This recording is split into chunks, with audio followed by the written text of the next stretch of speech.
Welcome, and thank you for joining the Safe Schools training on understanding legal requirements for accommodations. Today, we'll cover key aspects of student accommodations, what educators need to know, how to implement them effectively, and the responsibilities involved in ensuring equitable support. You work with diverse learners whose needs are shaped by different systems. While each program has its own rules and processes, they all share the goal of helping students reach their full potential.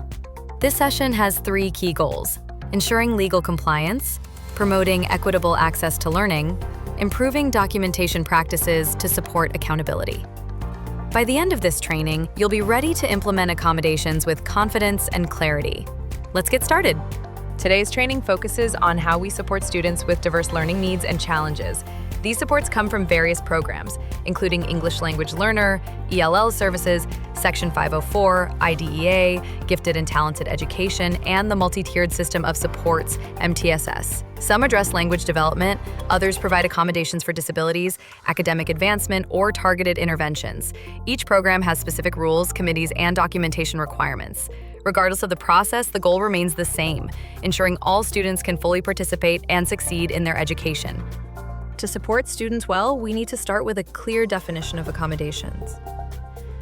Accommodations are changes in how we teach or test, so students can learn the same content as their peers. They don't change what we expect students to learn, just how they access it. These supports are not optional. They are required by law when a student has a documented need. Think of accommodations as tools to remove barriers. They help students stay on track without lowering the bar. It's important to remember, accommodations are not modifications. They do not change the standard, they simply make learning more accessible. When used correctly, accommodations level the playing field so every student has a fair chance to succeed. Let's talk about the laws that require support for English language learners, or ELLs. At the national level, Title VI of the Civil Rights Act and the Every Student Succeeds Act, ESSA, say that ELL students must get equal access to education.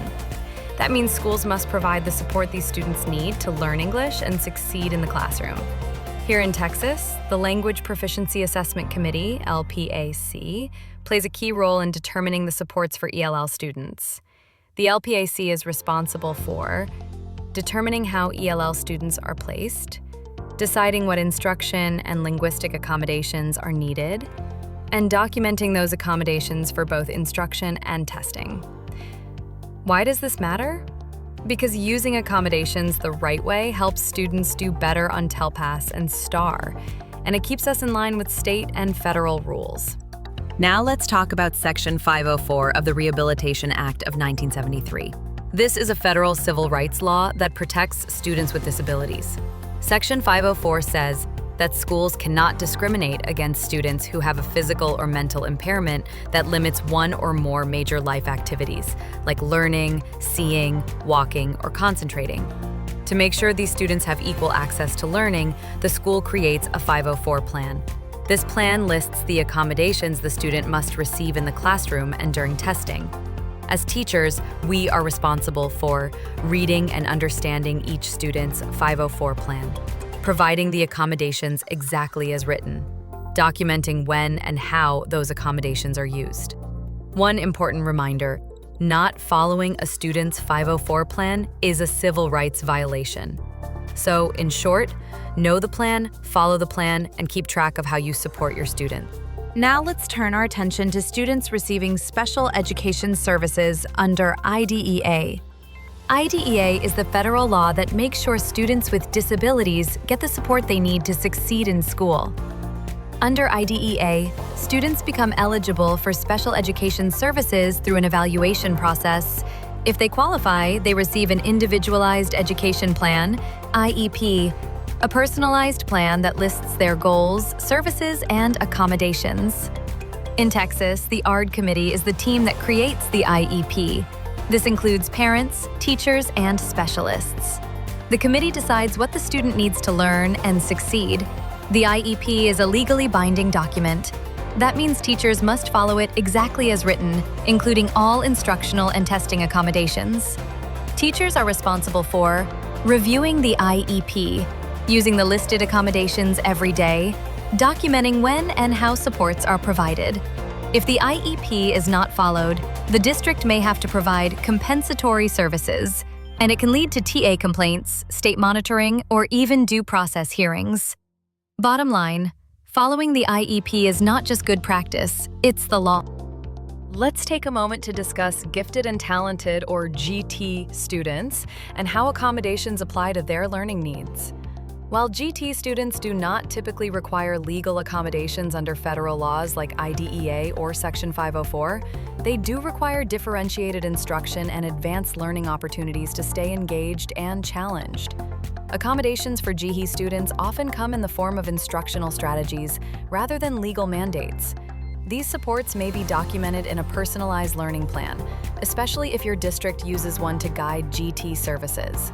As the classroom teacher, you are responsible for tracking differentiation strategies used in instruction, monitoring and documenting student progress in advanced or enriched tasks, ensuring that GT students receive opportunities for depth, complexity, and acceleration in their learning. It's important to remember that a one-size-fits-all approach doesn't meet the needs of our gifted learners. Proactive planning and consistent documentation help ensure that GT students are appropriately challenged and supported throughout the year. Now let's turn our attention to students receiving academic or behavioral support through multi-tiered systems of support, or MTSS. MTSS is a framework, not a program or a law, but it plays a vital role in early identification and support for struggling learners. It is designed to provide increasing levels of support based on student needs, often through Tier 2 and Tier 3 interventions. While MTSS itself doesn't require formal legal accommodations, like an IEP or 504 plan, students receiving interventions may still benefit from classroom accommodations to support their access to the curriculum. As a teacher, your responsibilities include collaborating with intervention teams to understand specific strategies, embedding supports into daily instruction, tracking and documenting both the interventions provided and the student's response to those interventions. Consistent implementation and documentation help determine whether a student is responding to interventions or may need further evaluation for 504 or special education services. MTSS is not just about intervention. It's about ensuring equity through responsiveness and documentation. As teachers, we all play an important role in making sure students get the accommodations and supports they need to succeed. You are legally and professionally responsible for knowing each student's accommodation plan, using accommodations exactly as written, every day and during tests, documenting the support you provide, letting your team know if something isn't working, attending required trainings and meetings. Understanding these responsibilities helps us meet both our legal duties and our ethical commitment to support every learner. Teachers are legally required to provide students with the accommodations outlined in their plans and to document when and how they are implemented. Failing to provide accommodations can have serious consequences, including denial of a student's right to a free, appropriate public education, or FAPE, claims of discrimination, state monitoring by the Texas Education Agency, TEA, investigations or complaints from the Office for Civil Rights, OCR, due process hearings. Proper documentation ensures compliance, protects student rights, and supports equitable access to education. There's some common phrases that signal a problem with how accommodations are being used. For example, I forgot to do the accommodation today. The student didn't ask for help. It's too hard to remember all these plans. Or when accommodations aren't given during testing. These are all red flags that could lead to non-compliance. Why does this matter? Because failing to provide accommodations is not legally defensible in a hearing and can hurt the student's success. Let's talk about how to keep good records when you're documenting accommodations. Use tools like your lesson plans, gradebook, or a log to show when accommodations are provided. Work closely with your special education case manager or specialist. They can help make sure everything is being done correctly.